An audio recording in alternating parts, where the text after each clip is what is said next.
I understand that the people that really, really need to watch this video are actually the ones that are the most likely to click away the fastest. So before you go away, let me just say real quick that if you clicked on this video trying to argue why actually a lot of people play Blue Eyes Chaos Max Dragon, or how you've won a lot of games with Blue Eyes Chaos Max Dragon, please stick around, because I'm actually going to challenge a lot of your beliefs in ways that I think will be beneficial to you as a player. Other titles that I thought of for this video were Blue Eyes Chaos Max Dragon is the metaphor for all casual players, or Blue Eyes Chaos Max Dragon is the perfect example of the power versus consistency debate. But those titles are too long, and even now I feel like the title's too long. But I tried my best to make it known that Blue Eyes Chaos Max Dragon is not played, and I'm going to tell you why it's not played. So let's start off with a couple things. What does Blue Eyes Chaos Max Dragon do? And holy crap, that's a mouthful. Basically, it's a ritual monster with 4,000 attack. It looks really cool. It's actually one of my favorite Blue Eyes artworks of the new cards that they released in the movie pack. That's besides the point. You can only ritual summon it with Chaos form. That's the ritual card that can do stuff with Blue Eyes and do stuff with Blackluster Soldier cards. It's not the worst ritual spell ever, although it does definitely hurt this deck's consistency, which I'll talk about in a second. But still, on Blue Eyes Chaos Max Dragon, basically it can't be targeted or destroyed by your opponent's card effects, and also it inflicts double piercing damage. There is no other set of effects on here besides the normal ritual ones.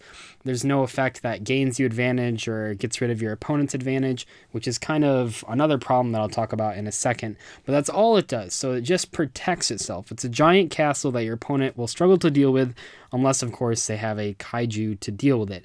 So what's the problem with this card? Well, I mentioned Chaos Form was sort of the problem, even though this card isn't necessarily bad in its own right.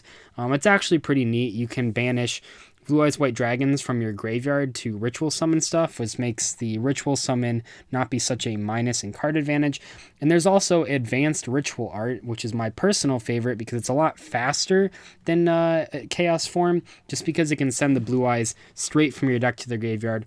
Although I understand that a lot of times in Blue Eyes, Advanced Ritual Art might not be in a situation to resolve more than once, because you need one Blue Eyes in hand to summon your alternative dragon, so that means that one has to be left in deck for the Ritual Art, and Blue Eyes decks do a lot of drawing and a lot of searching and a lot of special summoning of the original Blue Eyes, so Advanced Ritual Art isn't always going to be able to be activated, so I understand that Chaos Form is a necessary evil. So what's the problem with these cards? Well, the problem is that Konami gave us a really good ritual support card in Pre-Preparation of Rites. Pre-Preparation of Rites is pretty much the best card that rituals have received in the last 5 years. It's just incredible what this card can do. It's helped so many different ritual strategies. I'm a huge fan of ritual monsters. I played Herald of Perfection. I've even tried out Burning Abyss. I've played Vendreads. All these ritual-based decks, and they all benefit from Pre-Preparation of Rites, except for Blue Eyes.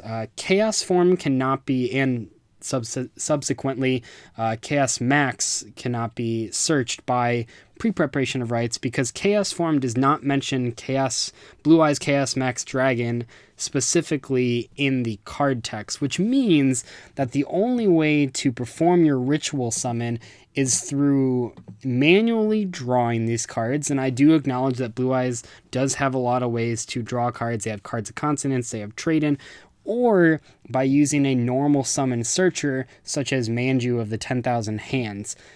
Those are the only two ways that you can assemble your ritual summon pieces, and while to some people, especially players that aren't super competitive, that might not sound like a bad thing, the Blue Eyes deck in general is already fairly inconsistent. It was one of the most inconsistent quote-unquote best decks when it was quote-unquote the best deck, and it's fairly surprising because you can look at it on paper and see that you have Sage is a really powerful level 1 monster. You got a lot of draw spells. You got Melody of the Awakening Dragon.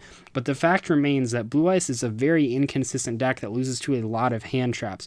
Ash Blossom on either Trade-In or Melody of the Awakening Dragon is just a huge problem. I mean, that puts you at such a disadvantage because you've lost 2 of your cards and your opponent's only lost 1 of theirs. And then if you're going first, you're only down to 3 cards, and now you've pitched one of your Blue Eyes monsters. It just puts you in a bad spot.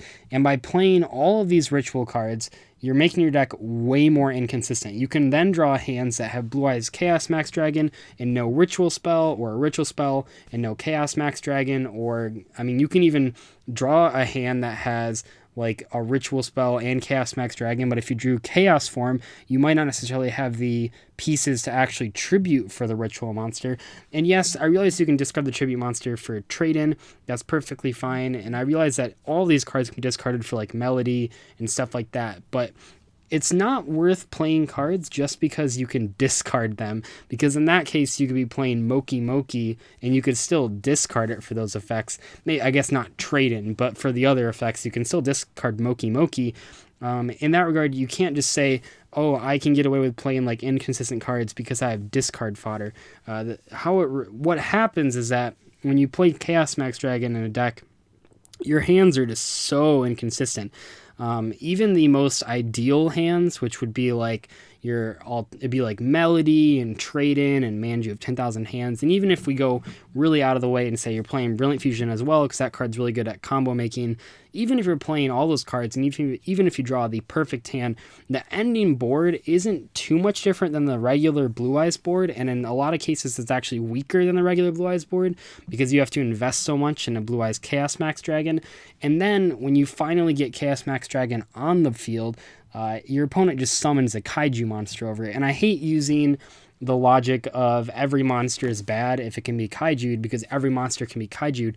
But the difference is that when you play decks, any deck you play can lose to kaijus. However, a lot of the better decks, or even the better rogue decks, or even the better casual decks, when they get kaiju'd, they haven't invested their entire hand into summoning the monster that got kaiju'd.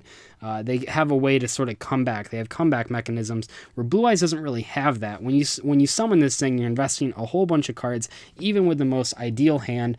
And because Blue Eyes are mostly inconsistent, there'll be a lot of times when all you can do is summon Chaos Max Dragon, and then if it gets kaiju, you instantly lose because your deck just isn't as powerful as the other decks, especially when you add in all the ritual cards that create their own inherent inconsistencies.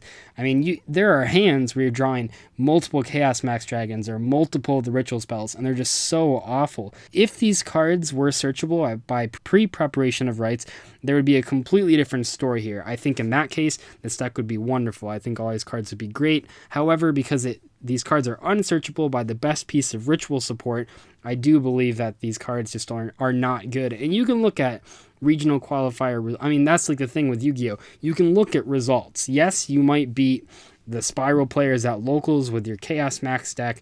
I'm sure, especially, I should have said this like way earlier in the video, but I'm sure in the comment section of this video, there'll be a whole bunch of comments saying, I went undefeated at locals with this deck. I beat my friend with this deck all the time. I'm like 10-0 versus Spirals, blah, blah, blah.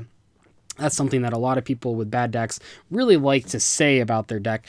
But what happens and what we can see from results is that this deck struggles to top regionals. It struggles to top YCSs, unlike the regular standardized Blue Eyes deck, which whilst not the best deck anymore, not even really tier 1 anymore, it's still a solid rogue pick. It still has good plays, and those decks actually have topped some regionals even with full power Spirals. I know that there was one on Asian Persuasion's channel where it was a Blue Eyes player that got a top 8 at a regional when Spirals were out, but that just isn't the case for the Chaos Max because, and I'll mention something that I mentioned earlier, this card doesn't do anything.